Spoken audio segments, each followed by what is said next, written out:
ازيكم عاملين ايه؟ يا رب تكونوا كويسين وكل حاجه كويسه. صديقي القمر الجميل الكوتي بوتي اللي طالع تانية ثانوي او تانية بكالوريا، اهلا بيك في فيديو تفاصيل ماده الكيمستري. جالنا اسئله كتير جدا، هو انتوا مش هتشتغلوا بكالوريا؟ طب هتبداوا امتى؟ طب هو مفيش كلام عنها؟ طب اي حاجه؟ طب هتشتغلوا عام مش هتشتغلوا عام؟ كل المعلومات اللي انت نفسك تسمعها هتلاقيها في الفيديو ده ان شاء الله.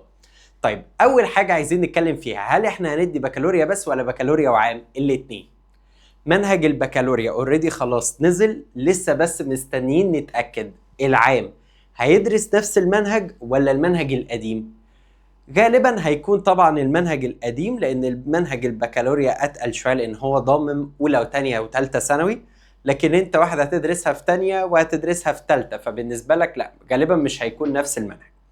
طب هل هنشتغل معاهم؟ طبعا لا. طب نيجي بقى لأول سؤال، وده السؤال الأشهر أصلا وأكتر حاجة بشوفها متداولة دلوقتي: أختار كيمستري ولا أختار برمجة؟ طبعا أنا أبقى راجل ضلالي، أنا آسف يعني، أبقى راجل ضلالي لو أنا قلت لك اختار كيمستري أو اختار برمجة. ليه؟ أنا ما عدتش عليها البرمجة دي أصلا، فأنا مش مدرك مستوى صعوبتها قد إيه. بس أنا أدي لك نصيحة: اختار الأسهل. انا طبعا ممكن الكلام اللي انا بقوله ده دلوقتي بعض المدرسين اساسا تهاجمني عليه، لان ده مش اسلوب تسويق، ده اسلوب تسويق للماده، بسوق لها وحش.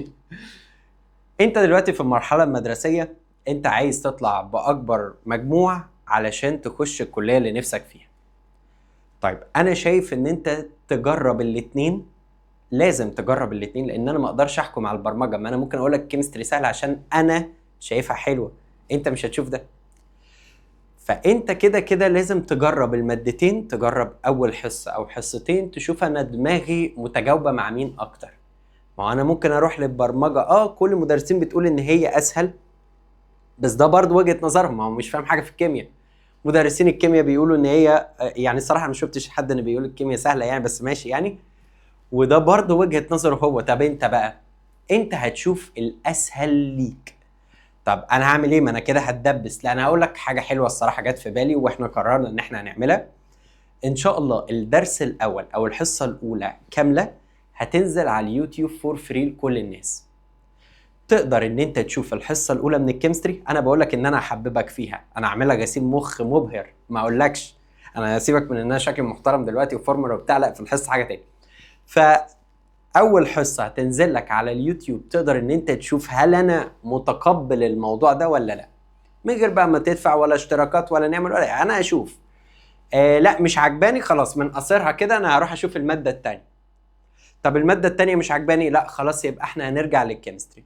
فدي حاجه انا هقدمها لك علشان تقدر تختار، وكده كده انا معاك في اي اختيار. اهم حاجه بالنسبه لي ان ربنا يوفقك، حتى لو ما نلت الشرف ان انا ادرس لك في مرحلتك التعليميه، بس تفتكرني بالخير وتفتكرني بنصيحتي ان انا بقول لك اختار الاسهل. تقول لي طب ما انا ممكن اخش مثلا مش عارف ايه والاقي نفسي ان انا محتاج الكيمياء. عادي يا حبيب قلبي، ابقى ادور على كورسات على اليوتيوب وخدها، بس ابقى ضامن الكليه. يعني خش الكليه، وعقبال ما تخش ان شاء الله ابقى ادرس الجزء ده عادي، مش هيكون لود وستريس عليك. لكن انا زي ما بقول لك، شوف الاسهل اللي يجيب لك درجات اعلى، سواء برمجه او كيمستري. اختار اللي انت شايف لا انا هعرف ادي في الماده دي احسن واجيب درجات احسن. طب ان كيس بقى ان انا اخترت كيمستري، يعني انا دلوقتي واخد كيمياء بقى، تعالى بقى اقول لك التفاصيل اللي احنا هنشتغل منها. طبعا انا زي ما بقول لك، انا عارف ان النسبه الاكبر هتختار كيمياء، خصوصا بعد ما يتفرجوا على الحصه بتاعتنا. انا متاكد يعني ان انا هحببك فيها.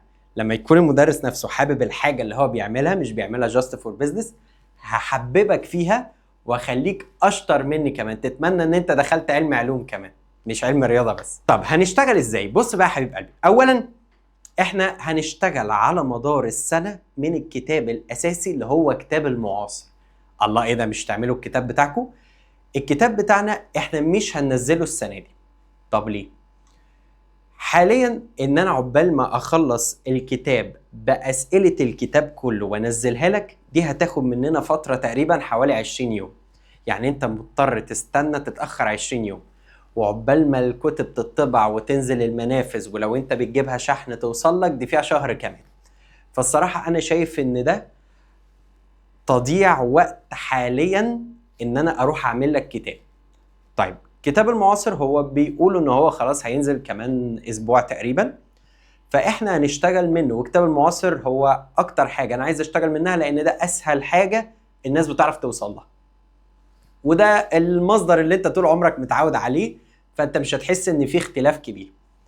فانت من اي منفذ هيبقى قريب منك هتروح عادي تجيب كتاب المعاصر وتبتدي ان انت تتابع معنا، سواء الواجب هيكون منه سواء الشرح هيكون منه، وكمان طبعا هينزل كتب تانية لان انت بقيت راجل شهادة، فهيبتدي الناس تهتم بيك شوية، فهينزل كتب خارجية تانية.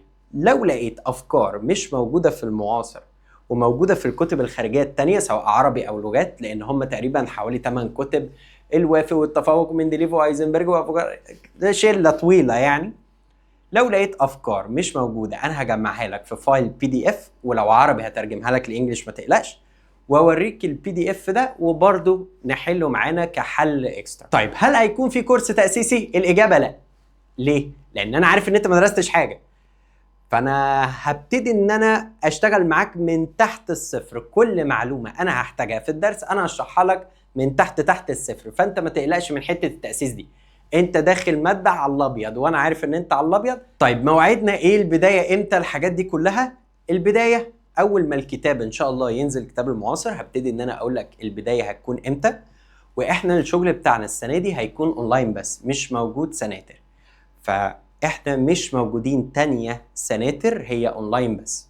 طيب بحجز ازاي؟ حجز مبدئي، انت بتحجز من خلال الفورم بتاعتنا، هتلاقيها موجودة في الديسكريبشن تحت، هتلاقي مكان الفورم بتاعتنا هتروح ان انت تملاها، وهتلاقي لينك الواتساب شانل بتاعتنا برضو عامل لنا فولو علشان تبقى متابعنا. يبقى دول المكانين اللي انت هتتابعنا فيهم.